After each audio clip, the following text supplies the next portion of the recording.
From the heart of Kansas City, we bring you Buk and Bob from Chiefs Kingdom. I'm Bob. I'm Buck. We're not fancy analysts. But we still have just as many bad takes. What's up, Buck? We should change that, too. Dude, that's one of the good. best taglines I've ever really come is up good. with. It really is good, man. Like I'll be wearing the shirt. People come up to me. They'll be like, I have to see your shirt. It's a great tagline. I'm like, yeah, it's my podcast. I'm like, dude, that's great. It's so much shorter than it started, too. Oh, yeah, I know. The first episode, it was like a 2.5 minute intro. Oh, man. I know. It was so bad. We were trying to convey too much in the intro, and it just, you live and you learn. But Yeah. one thing we haven't learned is anything new about Josh Simmons. Man, guys, I don't know if you're as freaked out as I am. Buck, are you freaked out? No, I actually know what happened. He sent me an email earlier this morning. I just can't tell anybody what's going on. But I can tell you there's nothing big to worry about. He'll be okay. He'll be back hopefully soon. He didn't tell me when. Well, that is bizarre because everybody else who's in the know that have talked to him have been ominous and scary AF. I mean, Andy was like, I'm not going to talk about it. I'm going to leave that to Veach. Looked completely flubbered. What's the word I'm looking for? Flabbergasted? Flustered. Oh. Very, very flustered. And then you go to Pat saying, I'm just going to pray for him, and no one seems mad at him. So it's got me really, really scared. So let's just give a little context that people might have forgotten, okay? And chat, if you guys have questions, get them in there. We'll be trying to save them. Give us the 3 question marks. That always helps. Yeah, we'll jump to questions before we go over to the Raiders overview. Because the last time we didn't jump to questions, you all left us. So hang in there. We'll be right. We'll get to the questions in a second. But people forget that in week 5, October 6th against the Jags, or week 6, sorry, Simmons was listed on the injury report with illness. So that's an interesting thing. Then come October 12th, he's just like, some coaches reportedly didn't even know he was absent. Some did, though, supposedly. But that's weird in itself, okay? That's just really, really, really weird.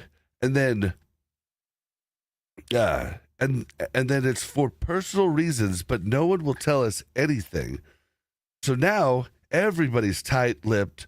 Veach hasn't talked to the media at all since Andy threw him under the bus and said, Veach will talk to you guys about it. Veach hasn't talked to anybody. All right? He's still not back. And it's looking like he's not even going to play next week. Okay? So there's some speculation. When you say next week, like in 10 days, like next Monday night? Or Coming weekend? Okay. Raiders game. Okay. And there's no clear path for return at all. That's a scary, scary thing, okay? Then on top of that, people are pointing back to what was said about him prior to the draft, where many teams had reservations about Simmons that were, character flaws. So I don't know if that means like anxiety or if it means like some people are saying he's just AWOL, and these are of course speculation, rumors, all of this. Real quick, Brian, yeah, his business is none of our business. Correct. But our business is the Chiefs, and this is a big problem for the Chiefs. So we're going to talk about it. But we're not making any accusations here. We're not trying to slander the guy whatsoever. We're curious. We're fans. We want to know. Eventually, we will know. At least we'll know something. Doesn't mean we'll know everything. So Initially, they were saying it's a family situation, but the team has kind of leaned away from saying family situation. Now it's turned to personal situation, which is weird with the shift there. Okay, and thank God we have Jalen Moore, but this is scary as hell for me. And I've thought of all kinds of different things that it could be that would be something where you'd want to hide it, And at first I thought maybe he's got some sort of illness that could be, transferred via blood, and so therefore he would, be on like he would be flagged and unable to play. But then I researched that, and the NFL does not stop anybody that has a blood-borne pathogen disease from playing. The rule with the NFL is if there's blood, there's an open cut, open wound, it has to be completely stopped before the player returns to the field, and all garments that had blood on it has to be removed. So that kind of threw that out for me. Like, I was just thinking of things, and then, man, one of my favorite players came to mind, and you know who I'm talking about. And this might get you a little upset, but Eric Berry came to mind, and I said, "Oh my God, dude! I hope he doesn't have cancer or something like that, like, or something even worse." I mean, just like I'm worried for the guy. It could be a lot of different things, yeah. And at the end of the day, I just hope that he's taking care of himself. The Chiefs fan in me is still less worried about the Josh Simmons loss right now because we have a decent backup. I mean, we really didn't have a whole lot of problems with offensive line this last week. There were no penalties. I mean, it was fantastic. So I hope the absolute best for Josh Simmons. Maybe it's not a sickness. Maybe it's, maybe he's having PTSD of his injury. Maybe he just can't handle that. Maybe I don't know. It could be so many different things. Maybe this has nothing to do with any of that, and he's just one of the few guys that realized very early on in his career that the potential concussion over time damage that could be done, and he just doesn't want to chance it. There's so many different things that it could be. So I just hope that he's okay and his family's okay. It just feels like, and then there's speculation of possible crimes, possible stuff like that. I have a hard time believing if it was crime related, we wouldn't have heard something. Yeah, I don't think. Yeah, because if it was, I would say like with his family. Like I'm thinking about everybody's had a family member that gets in trouble a lot. You have to go bail them out, type of deal. Like So there's a ton of things. I just hope he's okay. But then that has me worried about him as a person, right? Because I've just watched him and been so impressed by him and excited for his career. Now shifting to Chiefs thoughts only.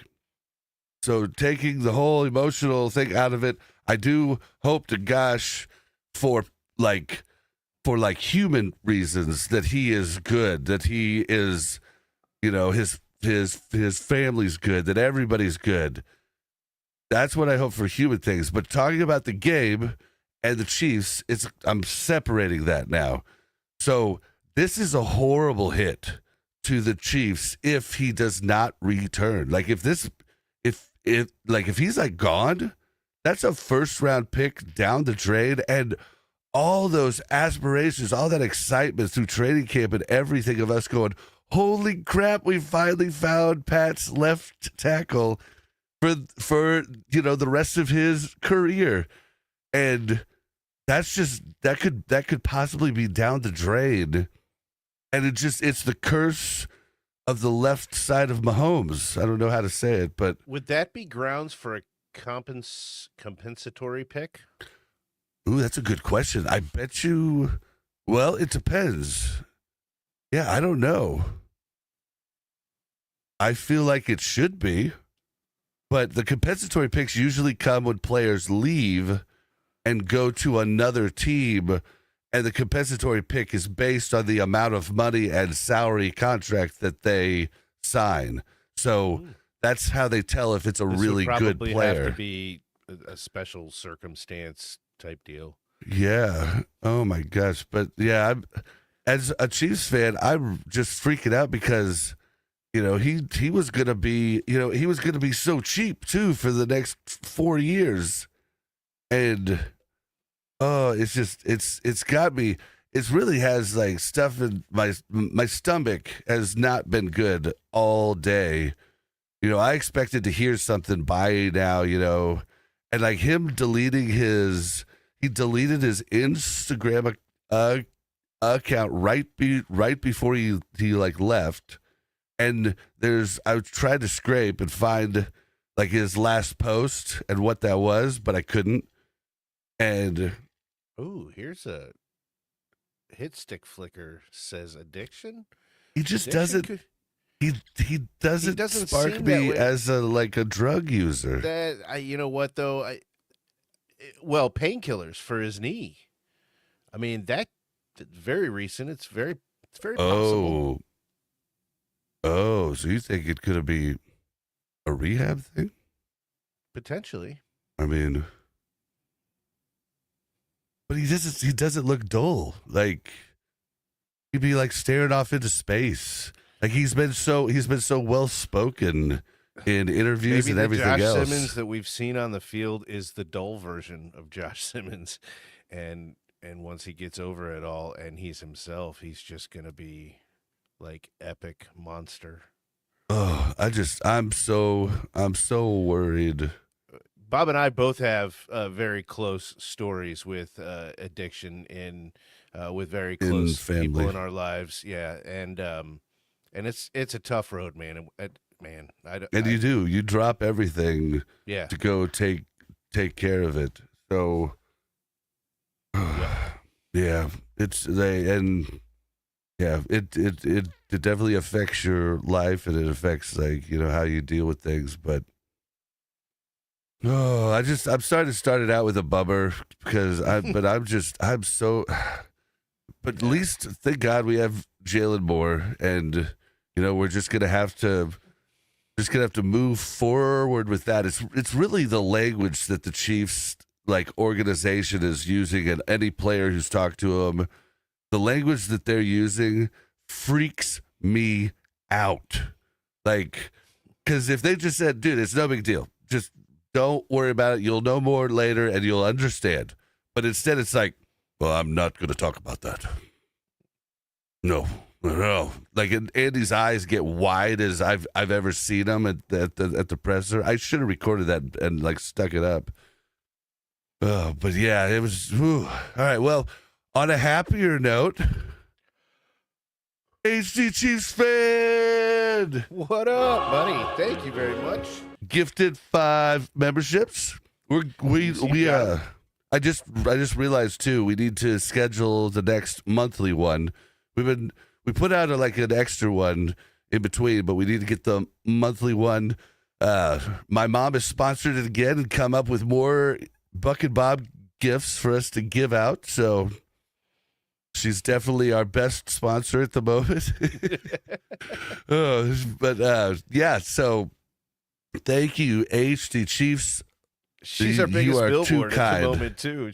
I know. She wears it around everywhere. She's got her shirt on, and then the hat on. Then she's got a koozie, and she's got a pin. I love your mom. And she's got the cup, that the koozie's on. It's also Buk and Bob. It's freaking great.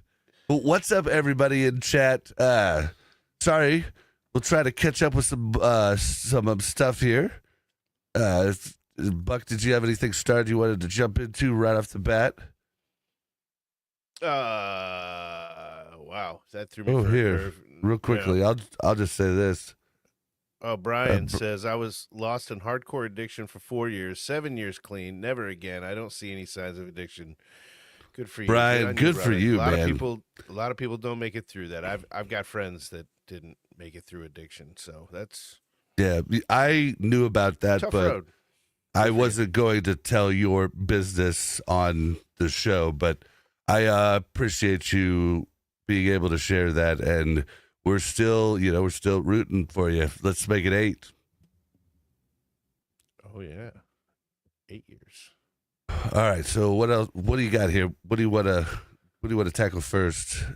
I saw you were starring some. Yeah. So, well, Brian had a real good question right off the bat. Do we beat the Raiders by 2 scores or 3? Well, we should save that for. You We have a wanna say whole that? thing. Yeah, we did a bunch of research, so we have a whole thing built out. But I guess we could answer that. 2 scores or 3.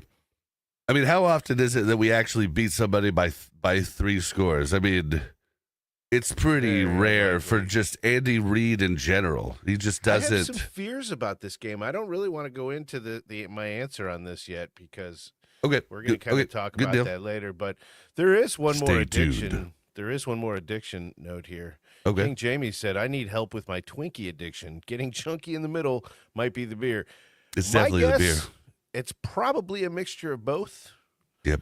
And if you got a Twinkie addiction and you're drinking the beer, my guess is there's probably some other kind of, maybe for me, it's cookies.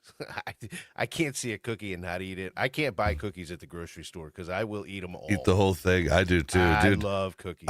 I'll get like Girl Scout cookies and eat an entire sleeve in just yeah. one sitting. You Yeah, can and dude, Twinkies and beer though, like I could imagine that you bite the top off, you suck out the cream, you pour some beer in. I don't think yeah. he's eating Twinkies and drinking beer at the same time. It's Twinkies during the day and then beer at night. Oh. But they got at Walmart, and Walmart is just across the street. Like if my car broke down, I could walk to Walmart. They have like the $1.50 or $2 version of the Girl Scout cookies. Ooh, I just can't. I can't Well, allow myself to buy those. just heads up, I have chocolate chip cookies that I made from scratch that I know, will be I ate here Sunday. I ate some last week, and they were delicious. Well, those were the ones I overcooked. I made better ones. So, yeah, I I'll made be the better judge ones of this that. time. But yeah, from scratch with the. Oh man, it's a lot of work, but Well, it's thank so you for your much better. contribution, King Jamie. All right, what else we got? appreciate you. That's it. That's it of the starred ones. Here's I have a 54-year-old. Night Haunter said I have a 54-year addiction. It's called the Kansas City Chiefs. I've been addicted, but you gotta like I first became a fan, and we've talked about this on early episodes, but my dad tried to raise me a Cowboys fan when I didn't know any better, and I hated the Chiefs like when I was like a kid. And it wasn't until we got rid of Marty and Gunther Cunningham became the coach that I really became a true Chiefs fan. But it started when Joe Montana got here, and I was like, all right, I like the Chiefs. And then within 5 years, I was absurd fan, like telling everybody about everything. Like, oh, we're going to be good next year. I was always wrong, but... Absurd is a fitting adjective for what you were. Yeah. But yeah, so it's been like what 27 years, something like that. No, it's been a little longer than that, probably like 28, 29 years that I've been a freak. And the last 10 I've been just like absurd freak, like over the top fan. And then the last year I've been just out of this world with the podcast freak fan. Like I understand the salary cap now. That's weird. King Jamie said, "Buck, sweet sweatshirt, bro. I got one just like it. Walmart special. That's where I got this. I got this before the Monday night game when I had shorts. I purposely wore shorts because I know Bob. I've known Bob for way too long. We're going to the stadium to interview fans before the show, and then we're going to rush home, watch the game, and then do the show afterwards, right? Bob is definitely going to want to try, and any chance we're going to try and stay and watch the game. So I wore shorts and a T-shirt. I mean, that's what I was wearing to work every day anyway, and it got cold that night, and he was like, dude, this was the Monday night game. He got against Melissa the in on it, too, and Melissa's like, I don't know, Buck. It does sound kind of fun. And I'm like, ah, man. And we offered to buy the tickets. That's true too. And on top of that, we had access to a suite also, although that ended up kind of sucking, but yeah, the dude was kind of a douche. Not kind of a douche. He was a major douche. It was back when like we had our beards a lot longer. Buck's was crazy long, and mine was like a lot longer. And Buck had the long hair, and he called us Duck Dynasty behind our backs, not knowing we knew half the people in his suite. Oh man. Yeah. It's what it is. But yeah, so then we had to went take down him to seats. Walmart to get that sweatshirt, and sweatpants. Yep. But yeah, I mean, we had a good time. That was the overtime game against the Buccaneers, where Kareem Hunt scored that 2-yard touchdown run right in front of us on the other side of the field, right? And then we had the discussion, and you conceded. It took me a long time to argue my point, to even get you to the point where you were willing to consider that maybe your memory was wrong of that. Yeah, well, it doesn't work as good when I'm drinking. And we had drank quite a bit. That was, woo. All right, what else we got here? What else? We can jump, if we don't have any questions, we can jump into the pregame talk here. We got a few things to say. HD Chiefs fan, the Oreos with Reese's peanut butter center is the biggest addiction right now. I haven't tried the Oreos with the Reese's peanut butter center, but I am an Oreo freak. I can't. My mom knows that at family functions she can't buy Oreos because I'll eat them and I don't. Oh wow. And I haven't Reese's tried peanut it butter yet. Cups too. Those are my two favorite. This is a Jason Kelsey special that he came up with. Here's my thing though. I usually don't like it when the Reese's peanut butter cups like changes it and adds other things. I will say that the Oreo does sound good, but when they put little pieces. I'm not a huge fan of the eggs and stuff either, as opposed to the regular cups, because it's too much peanut butter to chocolate ratio. It's definitely a different ratio, and I don't Kelsey think they use the doesn't agree with us. I don't think they use the same peanut butter either. They do, because you can buy that in just a jar. Oh, you should. Mind blown. Yeah. Mm-hmm. Oh. At the grocery store. Yep. I got to go, folks. Have a good night. Yeah. Night Hunter. I don't like the Cowboys now, and I always give my dad crap for, it was like, propaganda, Dad.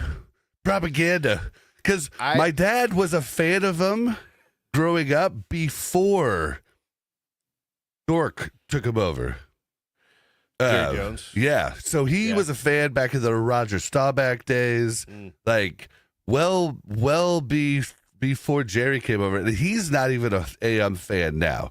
Like, Jerry killed it for him. So he was born and raised in Fort Worth and no longer a fan. He's a Chiefs fan now. We finally got him. It's not just the traditional Cowboys haters that hate the Cowboys nowadays. Cowboys fans hate the Cowboys. I've got a friend that I've known since just after high school, and he is one of the biggest Cowboys fans I've ever known in my life. He loves the Cowboys, but he hates Jerry Jones. Absolutely hates him. He's ruining the team. He's trying to ruin football. I'm like, geez, man. Like, that's a little extreme. But I mean, a lot of Cowboys fans hate Jerry Jones. Did you hear about Jerry Jones flipping off the Jets fan? No. Oh, dude. Okay, I'm not gonna actually do the middle finger because I think YouTube can scan it. But do thumbs up instead. Well, it's hard to do thumbs up the way Jerry. The clip is hilarious. You have to get the clip because Jerry looks down at the fan, grins real big, puts his fist out, and he does the old person one. Like your fingers aren't like this with a middle finger up. They're like this, and your fingers kind of half fist down. Yeah, and he's just giggling. That's because his fingers can't do that crippled up one anymore. And then he said he blamed it on a senior moment that he used the wrong handset. He meant to do a thumbs up. I was like, all right, Jerry, I hate you, but that was actually hilarious. They had to pay like $150,000 or $100,000 for it, something like that. But I was cracking up. Here's a good one. Night Hunter says Chiefs plus or minus scoring 40. I like those odds. I could see that happening, but I could also see the Raiders scoring some points too. Well, yeah, we should probably get into that, huh? Unless there's anything else. I can tell you this real quick. Okay, so Hit Sticker Flicker says Rice is back. Will Thornton see many balls his way now? Man, dude, Tobe came on the freaking presser and said that basically Thornton's taking Brownlee's spot as the what's the front guy that runs and tackles the returner, which is what they thought he might do in training camp. I forget what it's called. Something like Sniper, but I don't think it's Sniper. But Gunner, thank you, Night Hunter. Gunner, yeah. So he's going to take it, which is going to significantly cut his offensive snaps. But he also might get some returns, too. But, yeah, with Brownlee being dropped to bring Rashee Rice in, I'm just like, crap. And I still think Thornton's the second best wideout on this team, man. And one of the few that could properly play the X wide receiver, which we've looked for so long. And I'm really bummed about it, but well, we'll see what happens as the year goes on. The problem with our wide receiver room, we have a lot of speed, obviously. It's the size. They're all so small. So, I mean, injuries are likely to appear again at some point in the season. Yeah, so and Worthy's like, what, 6 Thornton will foot? get another chance. He's like what? But he's not 6 foot, 105 pounds. No, Worthy's 5'11". Like Taekwon's our only like tall guy.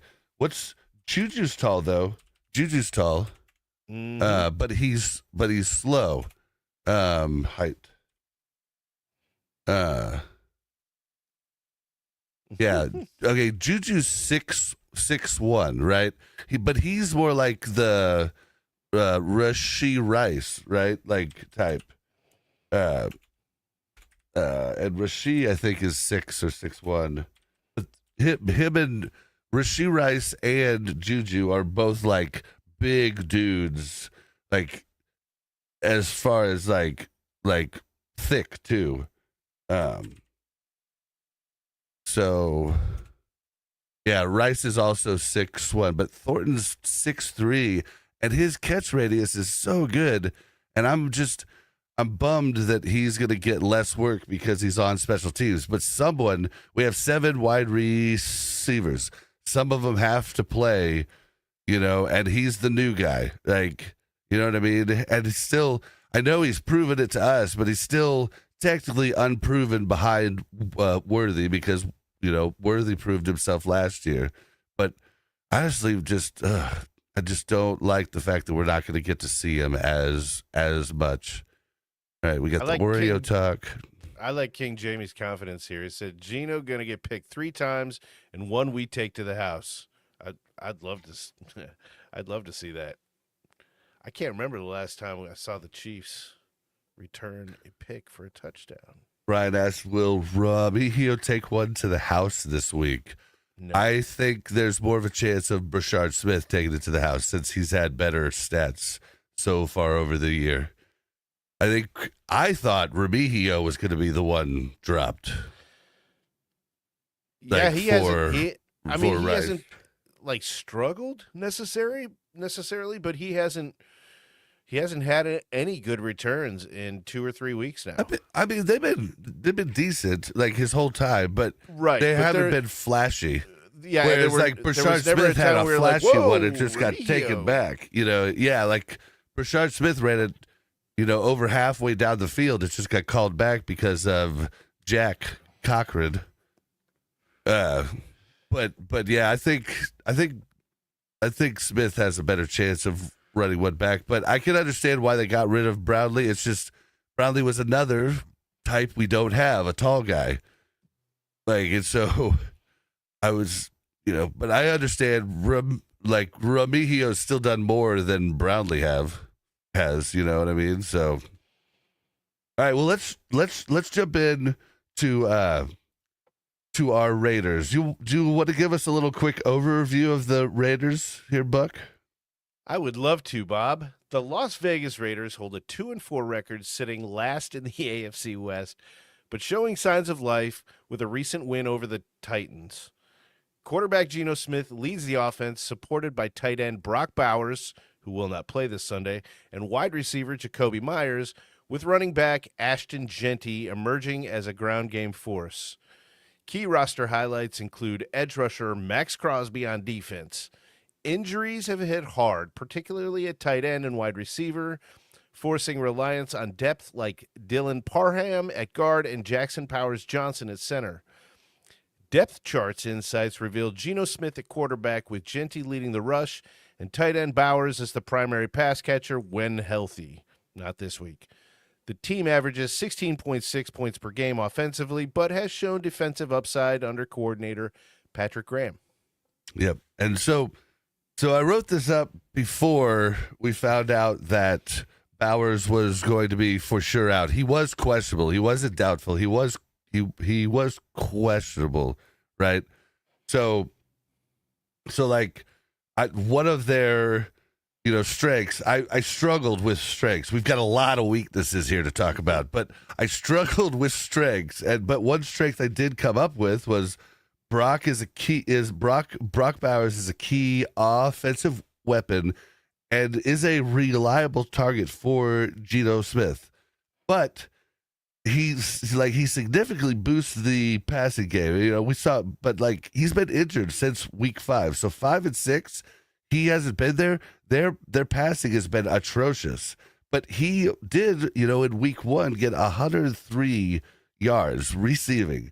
If he's there, they could get more opened up too, but without him there, it's like they don't exist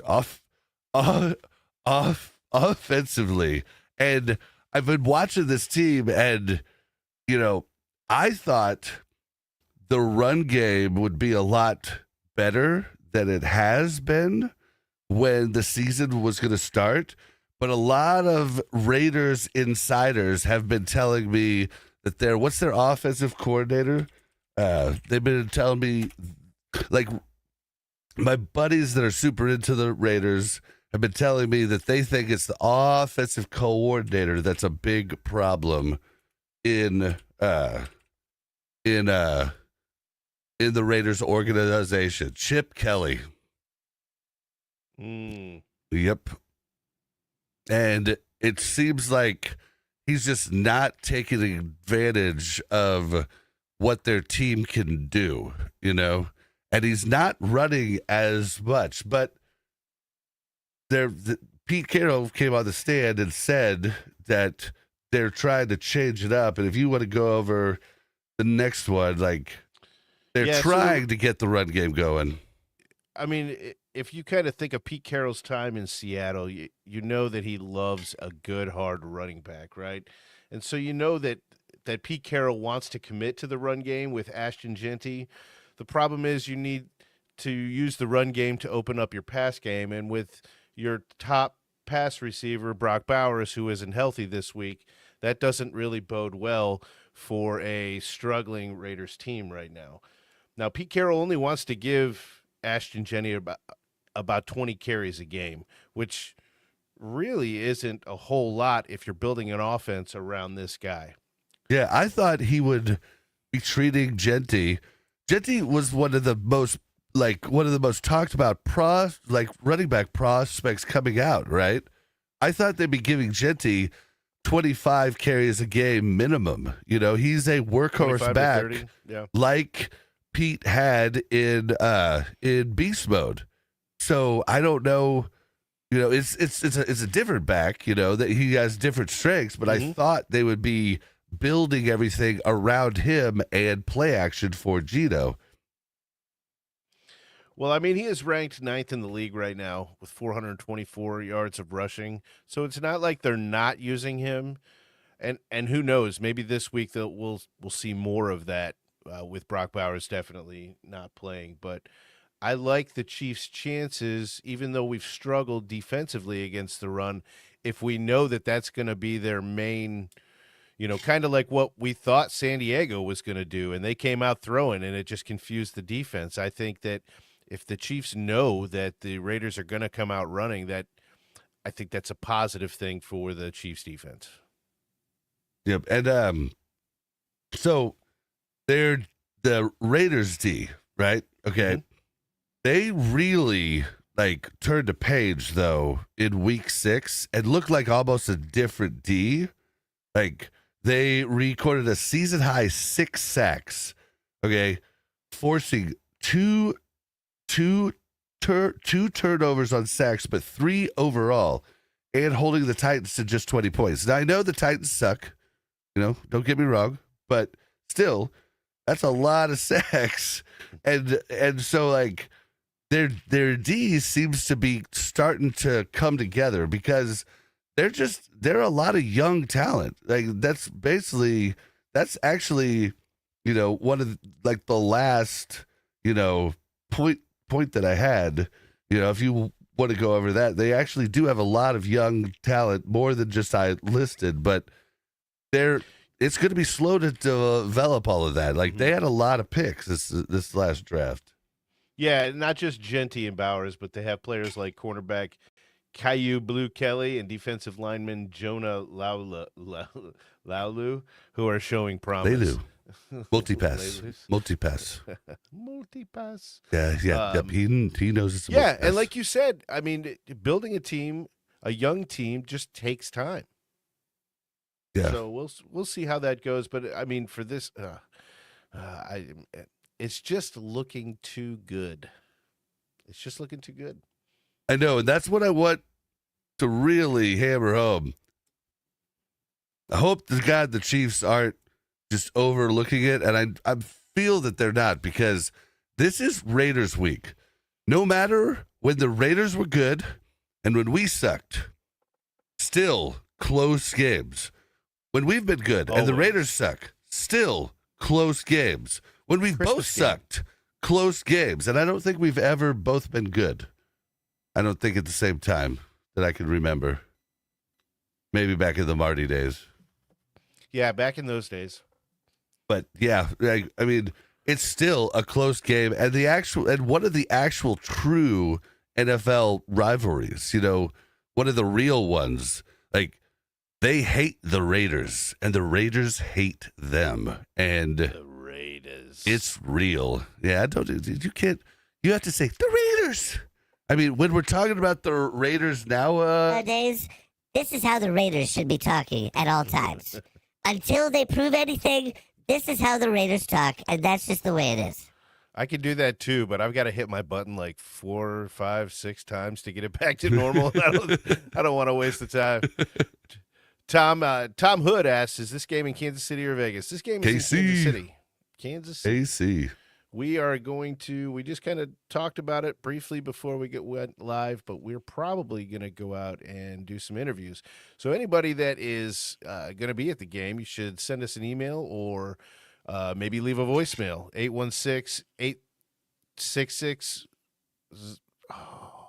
816-866-1066. Yeah. 1066.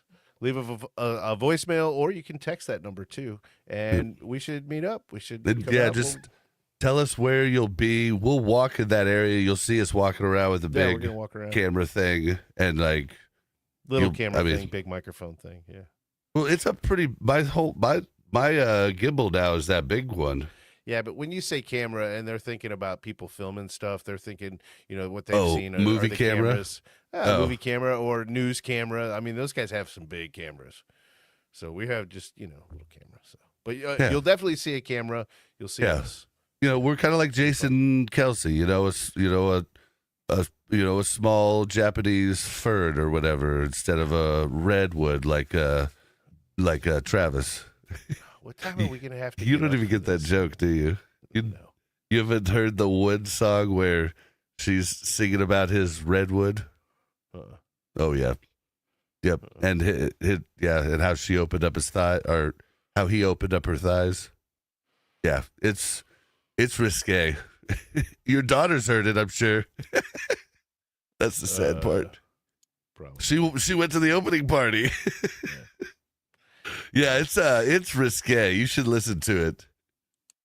Japanese maple. That's what Jason Kelsey said he had, because he was like, she called you a redwood, and I'm more like a Japanese maple. Oh man. Oh man. All right. So yeah. So what else we got here? All right. All right. Let's see here. Okay. So I have a lot of weaknesses. So basically, their pass defense is atrocious. Their secondary has struggled in coverage for the majority of the season, except for last week against one of the worst teams in the NFL. Their rookie Kyrou Blue Kelly, that name, has been basically a liability. Yeah, he did better in week 6, but we'll see if that carries over against probably the best receiving core in the league now that we have Rashee Rice back. Because I think he was a top. For sure. I think it was a top 5 in the league before we got Rice back. So now I'm just like, dude, woo.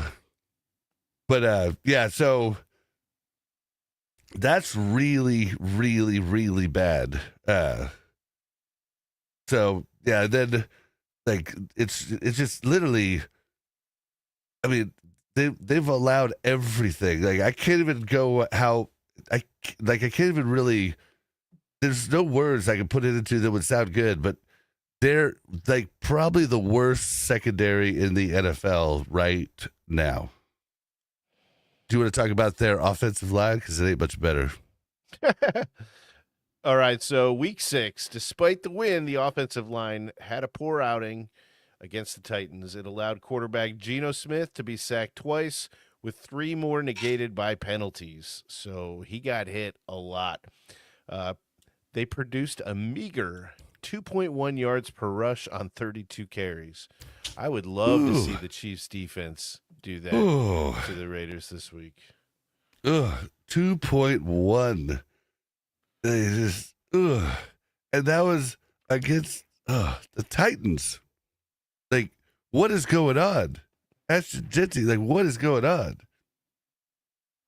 It's just weird. But yeah, you could just go over the rest of it. The impact of Colton Miller's absence. Injuries to key players like left tackle Colton Miller have further exposed vulnerabilities and made it difficult for the offense to protect Geno and create running lanes for Jeanty. The struggles so far, early in the season. They did only, what was it? They allowed, I don't know. There was something earlier. I don't want to lose focus, though. The offensive line has seen or has been a persistent problem throughout the season, leading to pressure on the quarterback and stifled running production.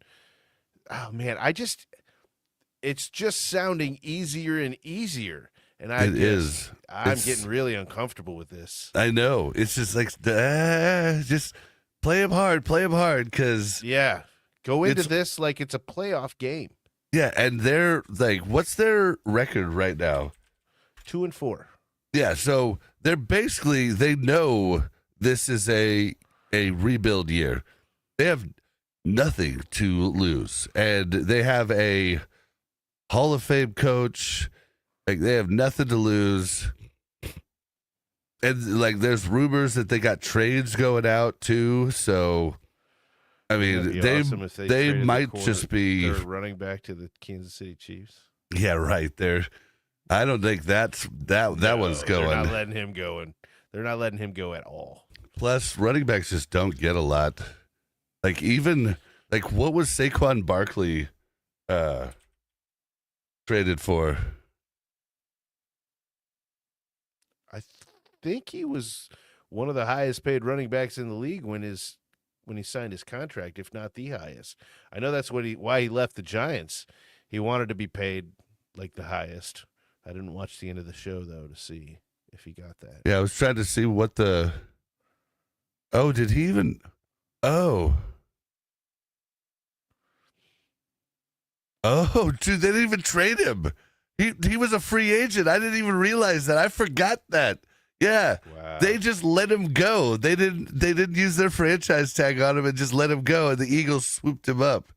God, why did the Chiefs swoop him up? Although he's not doing great this year, but I mean, history told you he wasn't going to do great this year. Like anybody Right. who's had a 2,000-yard season, the only person who's ever come back and had more yards than next year was my man. Nope, the best running back to ever live, LaDainian Tomlinson. Barry.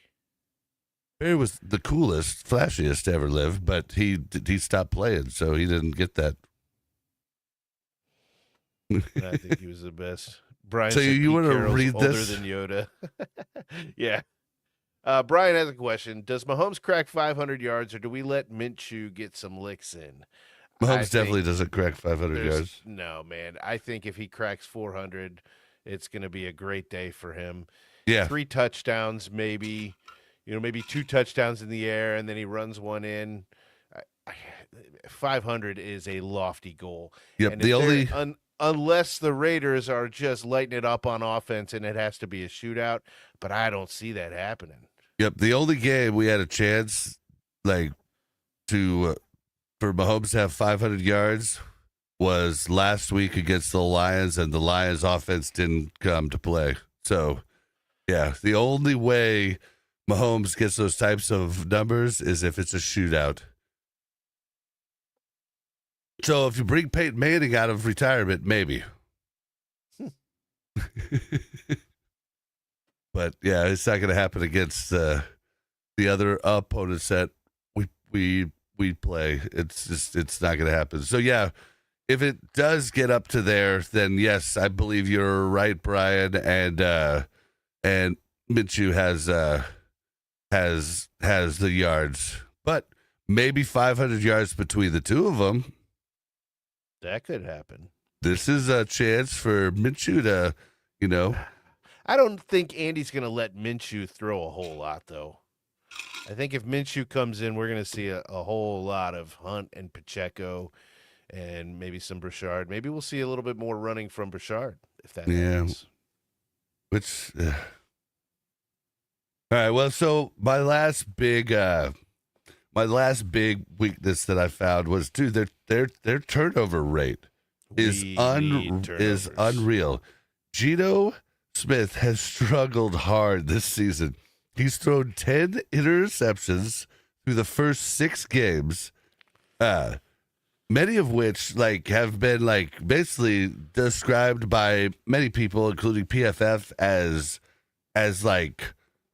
inexcusable. Literally he's playing for the other team, just throwing them the ball. Then even on top of that, PFF goes extra, and Geno Smith is tied for the most turnover-worther plays when under pressure in the NFL. So he's I've never thrown a heard that stat ton before. that should that could have and possibly should have been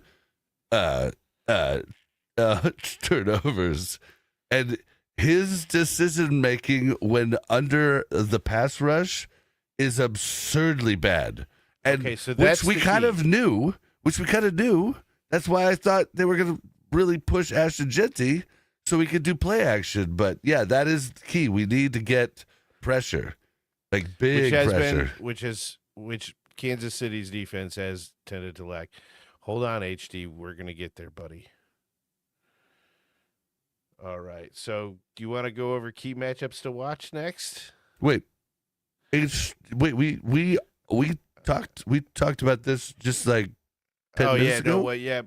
When we're done with this, I want. Oh yeah. We've talked about how when we're good and they're bad, it's still a close game. When we're both bad, it's still a close game. When they're good and we're bad, it's still a close game.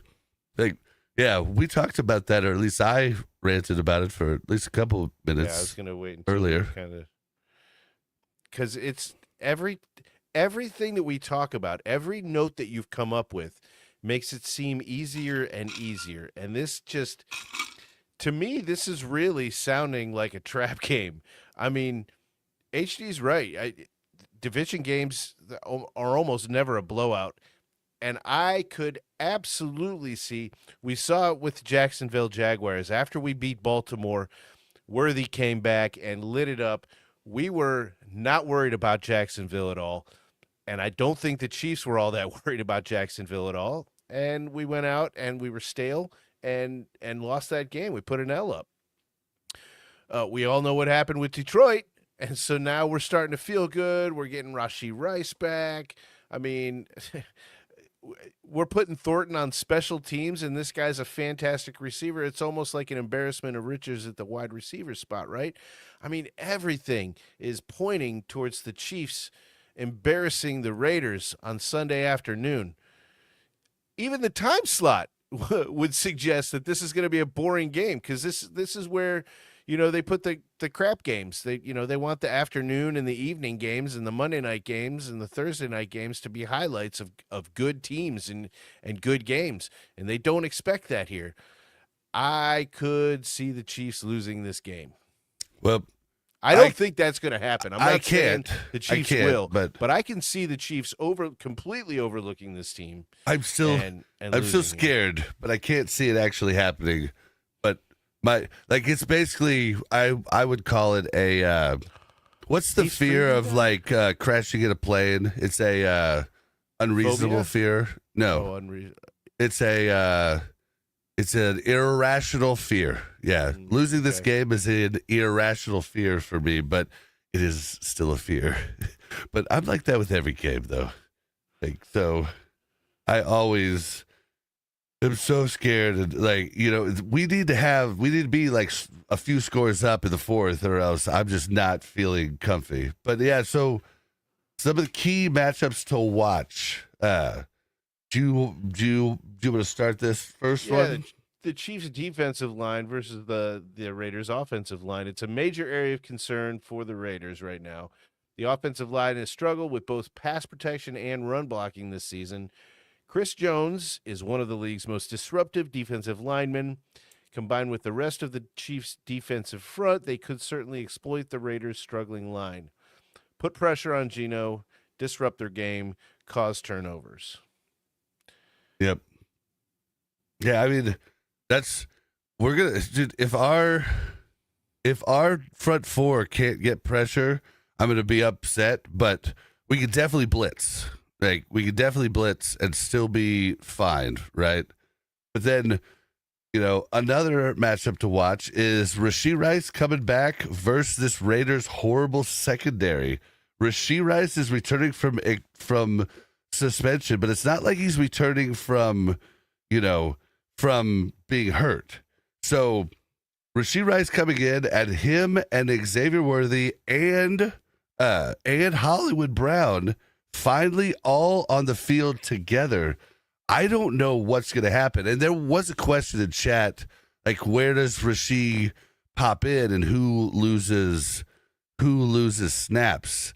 And I mean, I have the answer for you. I mean, but I could be wrong. But Buck, what's your answer?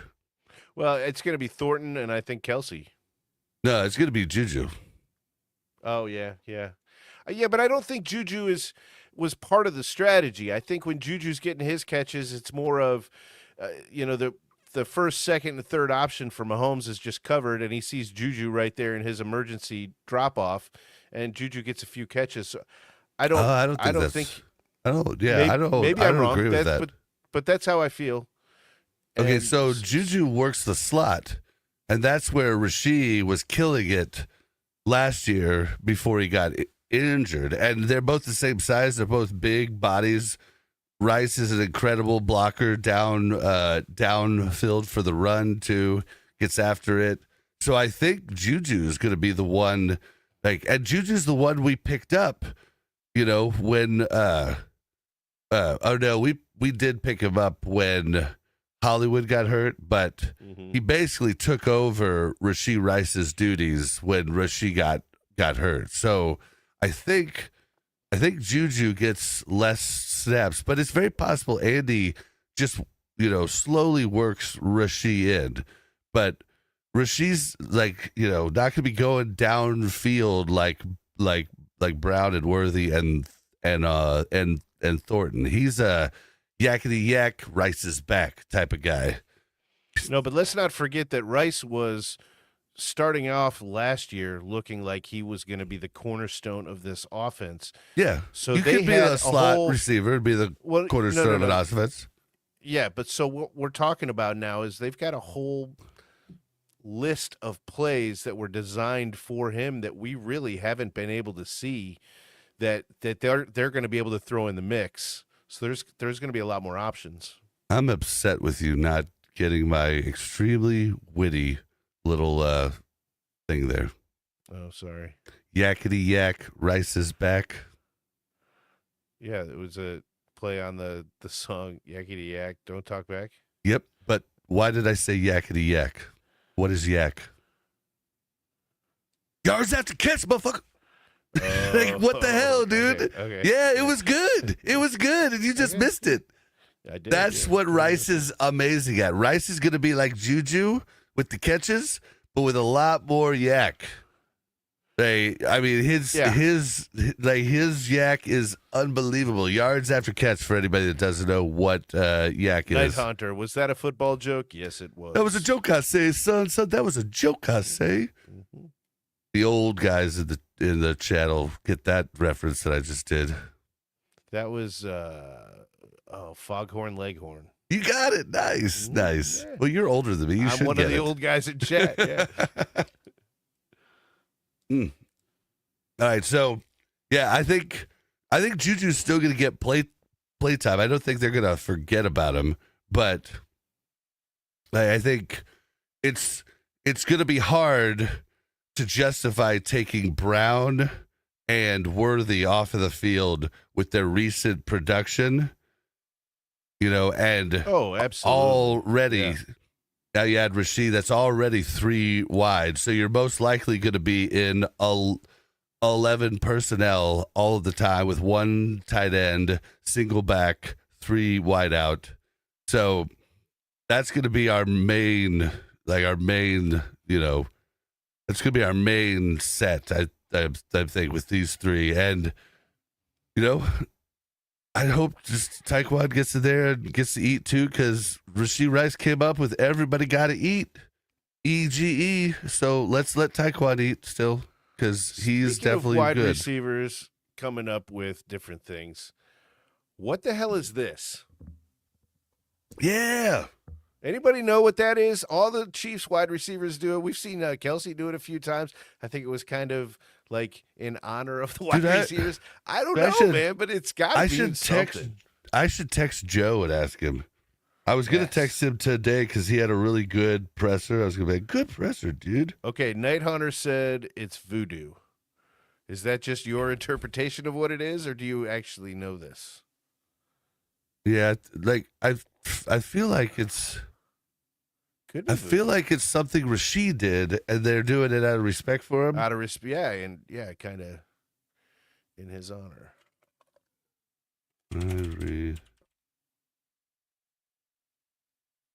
Night Hunter said that's the rumor. Yeah, I've been asking all around town. I have not. I keep forgetting to ask people until we watch the game and they start doing it. I'm like, damn it, forgot again.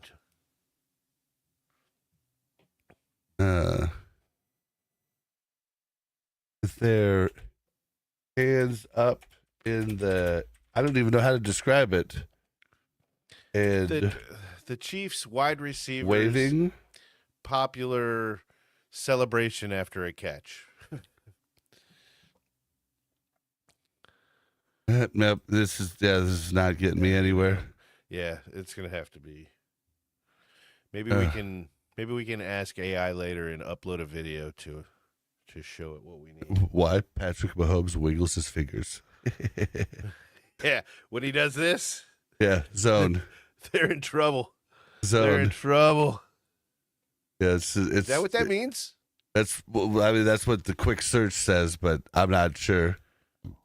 I would have to look at him doing it and then look and see if they were in zone that play. We played a lot more zone last week though than we had the weeks before. I think I've seen him do it before they even set, but I can't bet any money on that.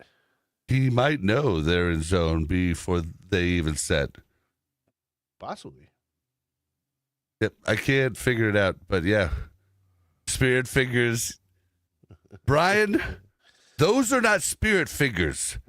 These are spirit fingers.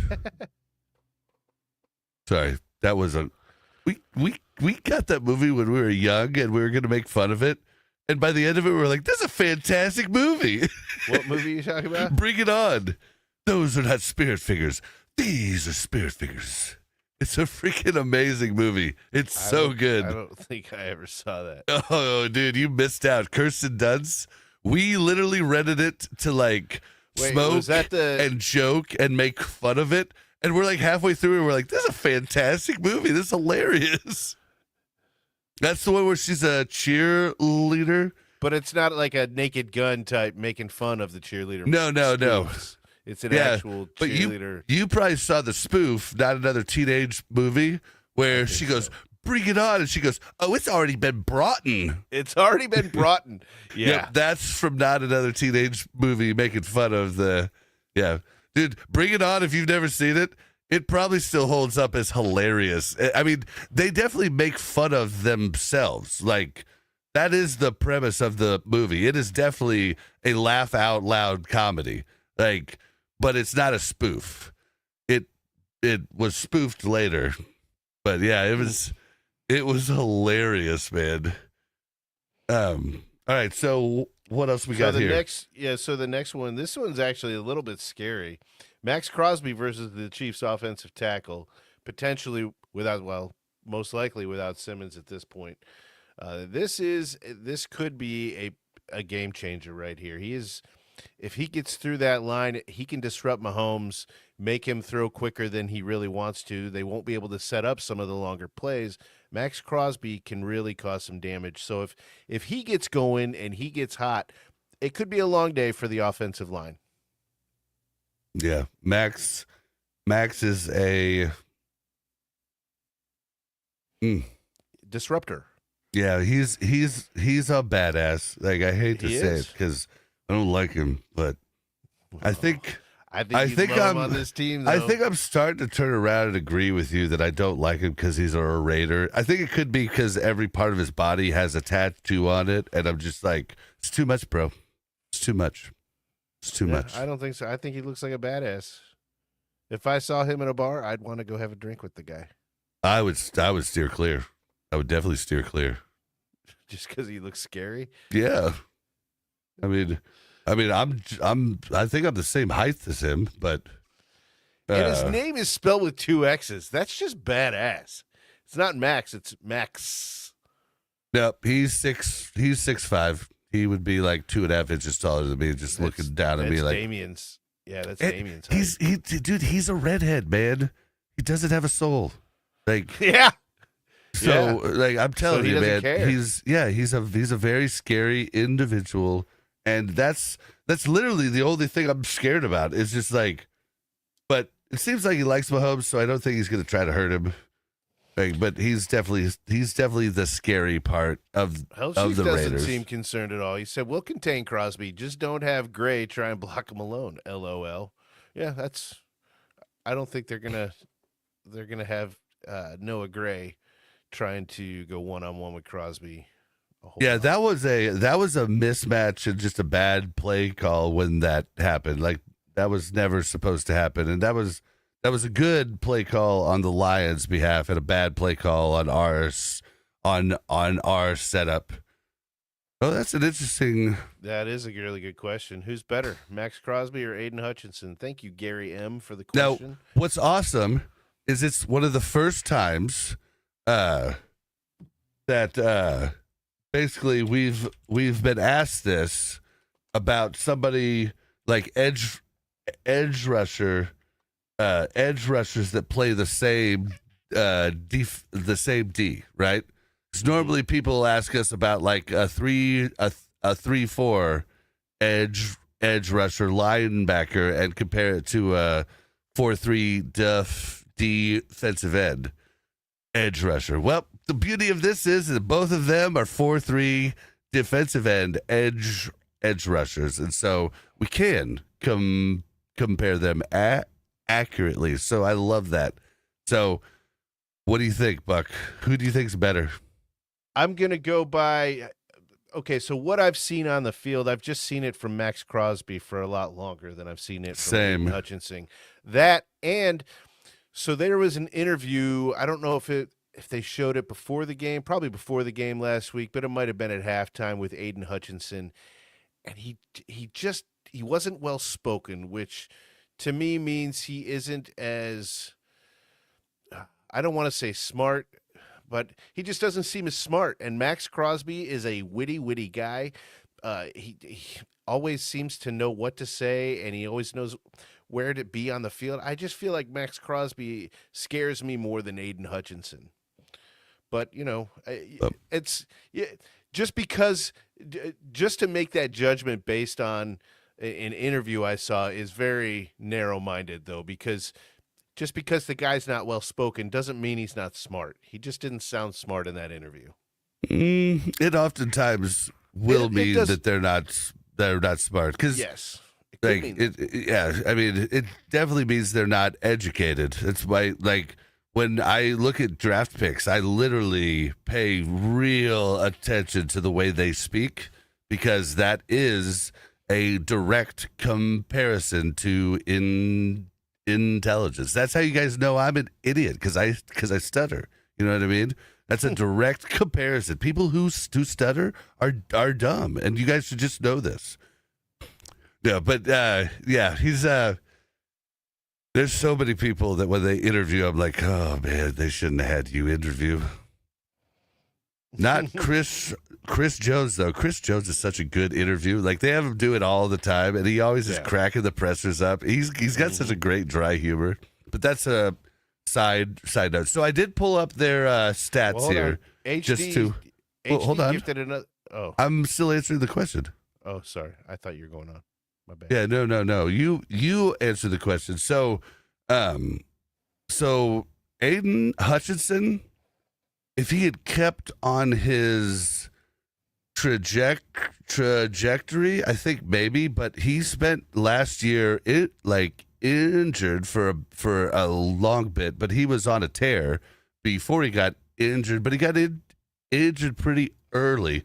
Max has done it year in and year out and dealt with less injuries, and he is older. It took him a little bit longer to ramp up stat wise, but I think he's also on injury prone is one of the absolute worst stats you could have, and it brings you way down. I think that Justin Jefferson could be the best wide receiver in the NFL for the last 4 years, right?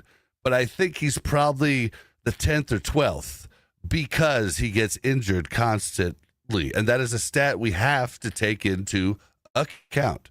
It's just you have to, because this game is physical, and if you get hurt easy, you are not a good player in this NFL. That's just a hard fact in my opinion. So I'm going with Max.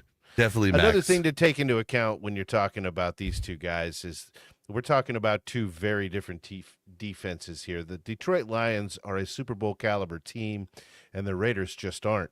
So Max Crosby has a lot less support to be able to play and have the accomplishments that he's had over the years.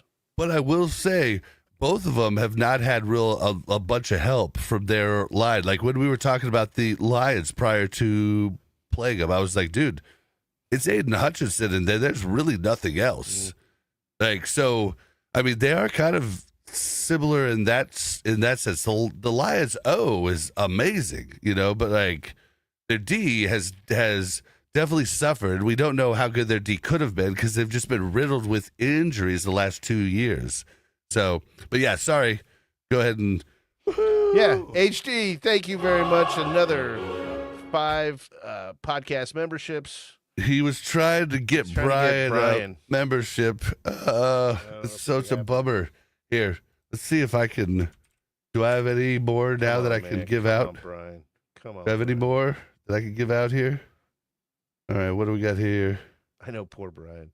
I have to see if I can give out any more. Brian said, "I have 2 hats." You get a certain amount that you can give out to assuage my anguish. HD. Yeah, he can't get a membership, but he has 1 2 hats and a koozie. So okay, I can send 5 now. What do we got here? All right, here it goes. Brian. Good luck, Brian. Drum roll. That's a horrible drum roll. Oh, come on. King Jamie got one. Witchy got one. Yeah, Witchy. Brian did not. I'm sorry, Brian. I'm sorry, brother. Dang it. I even jumped on that specifically just to get you one. I'm sorry. Oh, that's such a bummer. All right, well, yeah. Thank you to Buk and Bob. Take out Chiefs Kingdom for your 5 free gifted a month. All right. No, what else? Buk and Bob. I forgot the new name. From Chiefs Kingdom. Chiefs Kingdom. From Chiefs. Yeah, I don't think people. Yeah, it's or of Chiefs Kingdom. It's just like people don't get the take on Chiefs Kingdom, and half the time they're like, "Well, you don't like Chiefs?" I'm like, no. It's like it's our take on the Chiefs Kingdom. Yeah, they don't get it. All right, so last matchup that I had in my deal was the Ashton Jeanty versus the Chiefs run D. The Chiefs run D. The Chiefs run D plays like it plays a little vanilla, like it plays bend but don't break, which allows for like 5-yard games. And if the Raiders concentrate on that, I could get a little scared because that would open up. I just hope this isn't the game the Raiders finally figure out they should have been rushing the ball with their, otherworldly running back, right? Like that's what I'm hoping. And well, like there's a diamond in the rough, or they have another running back that.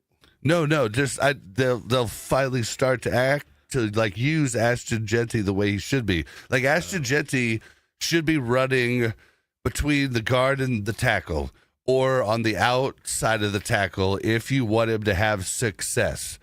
They've had him running the A gap in between the center and the guards, and that's just that wasn't his specialty in college, and like they need to get that man into space. Like that's where he's going to like really shine, and I hope they don't figure out how to do that this week against us. Like that's basically all I'm saying.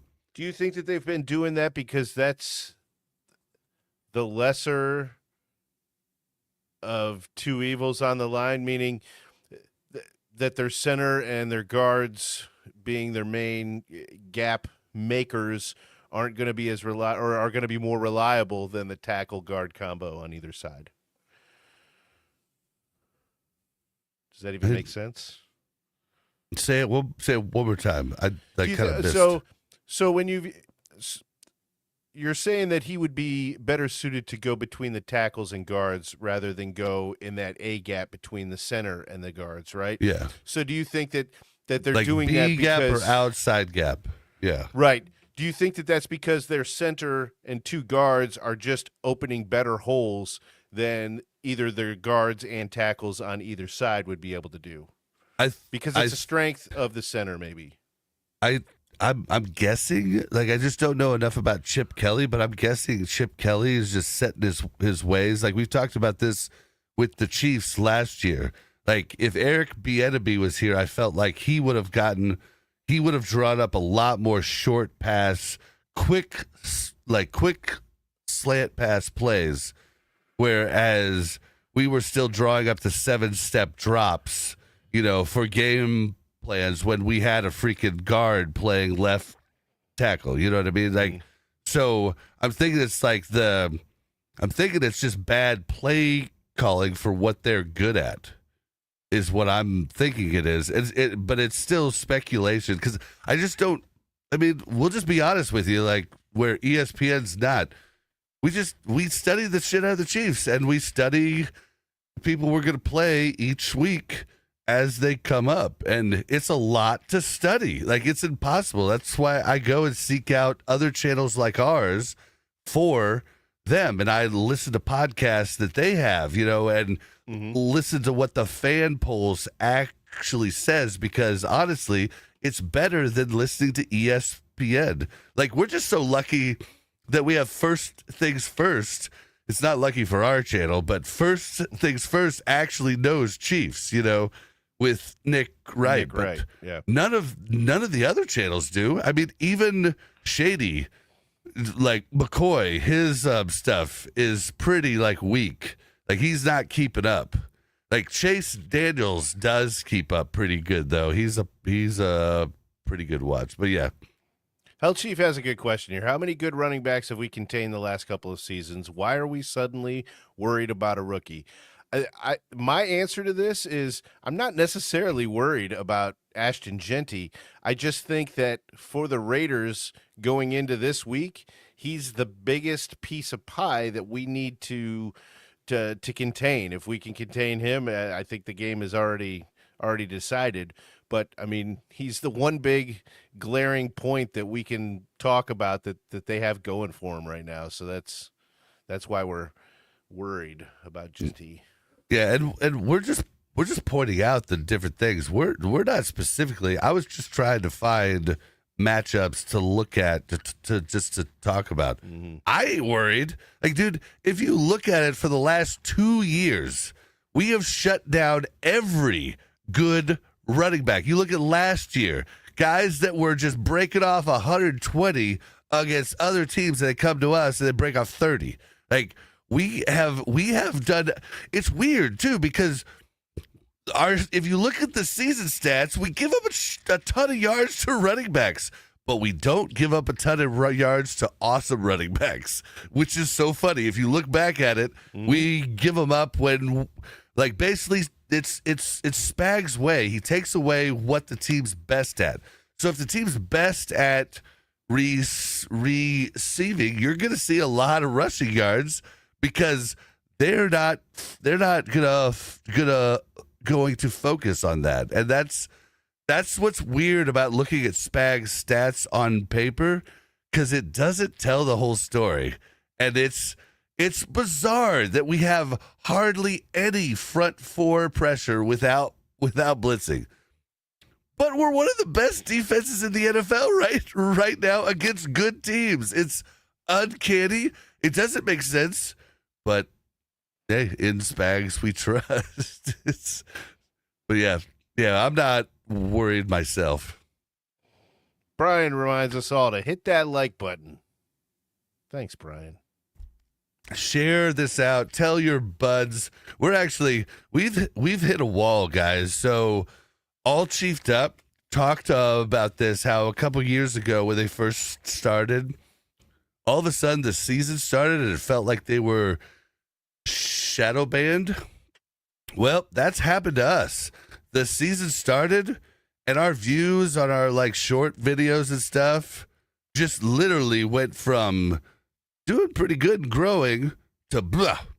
And we haven't gained we've gained 4 subscribers in the last month. Like, that's nuts. Like, we were on a steady growth of a couple hundred a month in the off season, and I think I figured it out.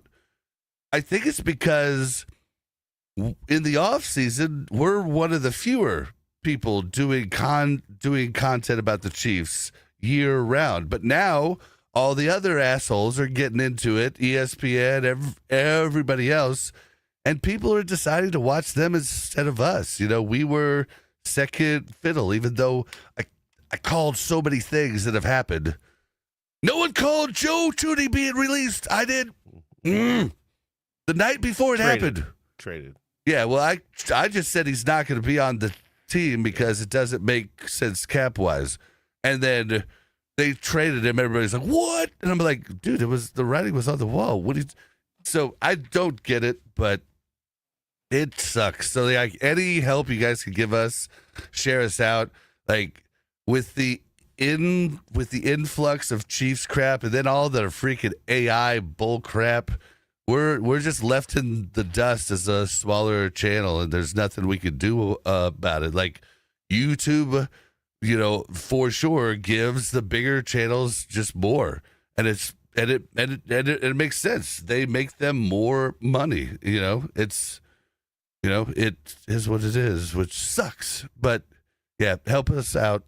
Hell Chief said he's posted our channel on X before trying to help out. Thank you very much, man. We really appreciate it. Thank you, definitely. Thank you. Yeah. And Brian, okay, yep. This is a good take on your part. You called Brownlee getting bumped by Rice. But I think that was earlier in the season when we thought Brownlee was going to be a bigger part of this receiving team. Because remember that first game, he got that fantastic catch to win the game. I think everybody thought we were going to see a lot more Brownlee, but just didn't happen.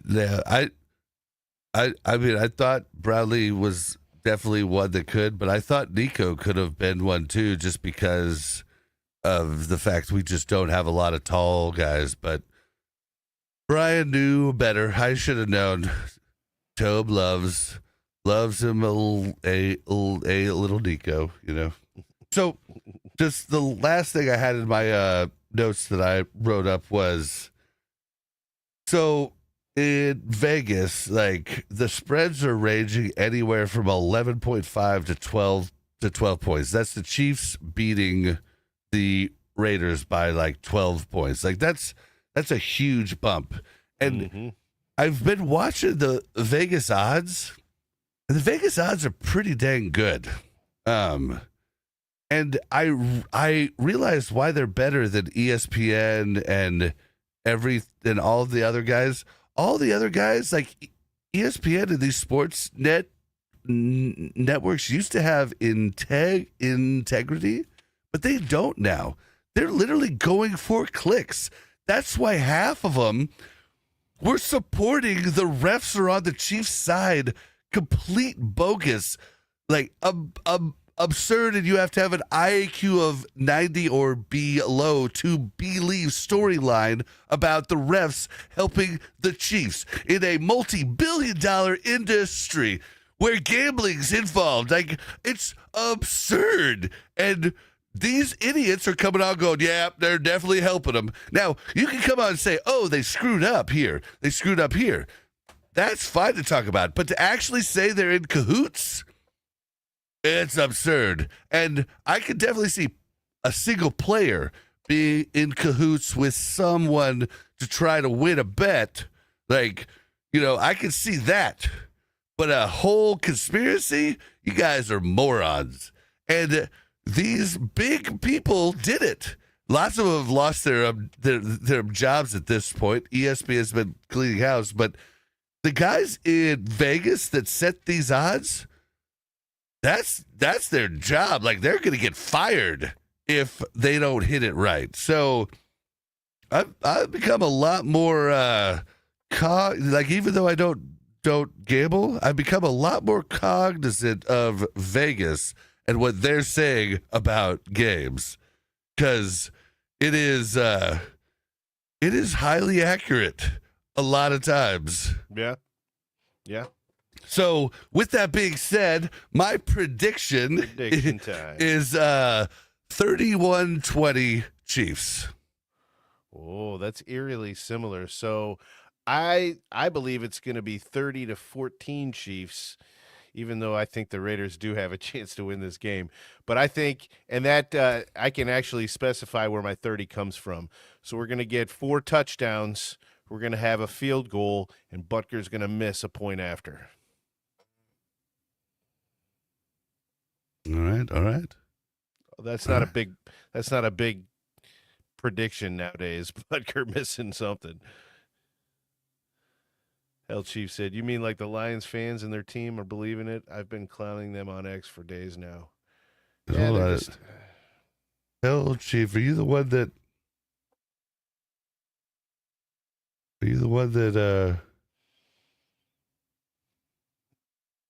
No, I was. There was a lot of chatter on some of our some of our stuff. Yeah, never mind, dude. I get so lost on Twitter because like there's so much going on. Hell Chief said, considering what we did at Detroit, I'd say 40-14. The only reason I don't think it'll be 40-14 is because Andy will not. Yeah, Andy pulls off the gas, man. He'll completely stop. Like it's a hard bet to make because Andy he literally, I mean, he pulls off the gas. I mean, he just like it's like a, you know, to the point, to his detriment too. I mean, it has hurt him a couple of times. Mm-hmm. I mean, we've lost games because of it. Yeah, like I wish he'd be a little bit more, because like if we go into halftime and we've got a 2-score lead, we come out vanilla, and I don't want to do that. Like I'm fine with fourth quarter vanilla if we're up 3 scores. But let's not slow down before that, please. Like, I mean, Andy's one of the most winning coaches in history. So what do we know? Maybe, you know what I mean? Yeah. I just like that record. That's where I'm just like, you know. And Andy's a problem solver. You know, everybody freaking out at the start of this season. We're 0-2. Oh, the sky is falling.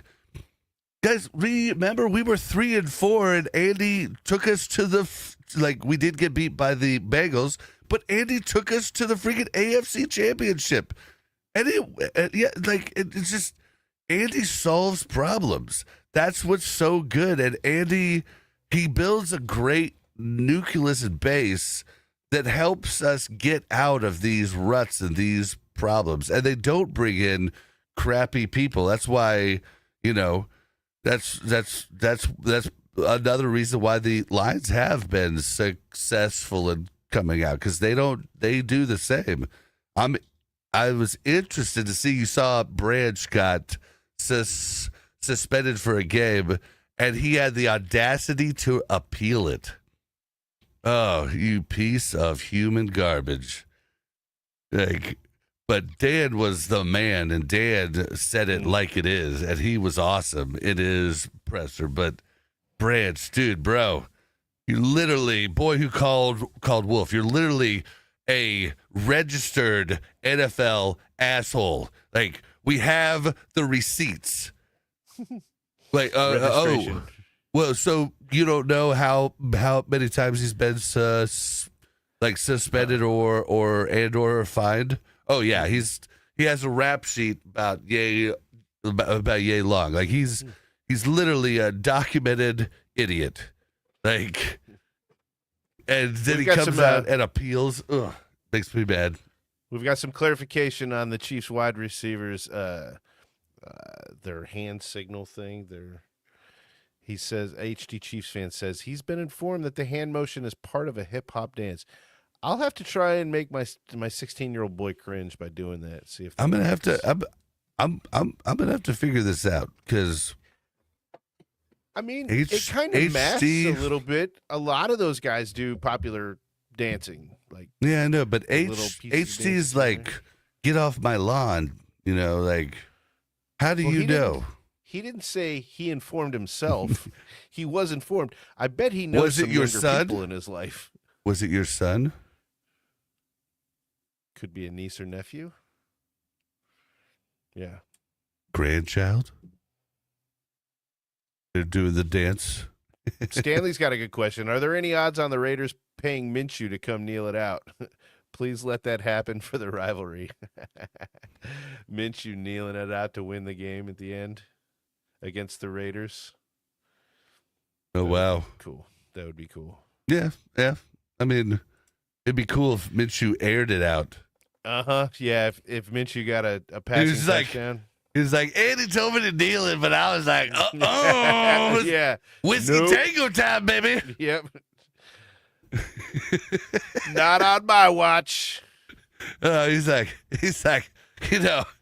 it's business in the front, but it's always party in the back. HD Chiefs fan said, my son is a police officer, and he told me they know most of the hand gestures. Oh, okay. Okay. That's a crazy backwards way to find out, but hey, I'll take it. Oh, nice. I like it. Nice. Hey, well, Thank you for the info, HD. yeah, and tell your son thank you for his service to us. It's something I tell every police officer that I run into when I'm downtown and everything, because they get crapped on by so many people, and it's absurd. Like, they're here to protect you. There are bad ones, of course, but they're bad ones in everything. Just like Branch is a bad one in the NFL.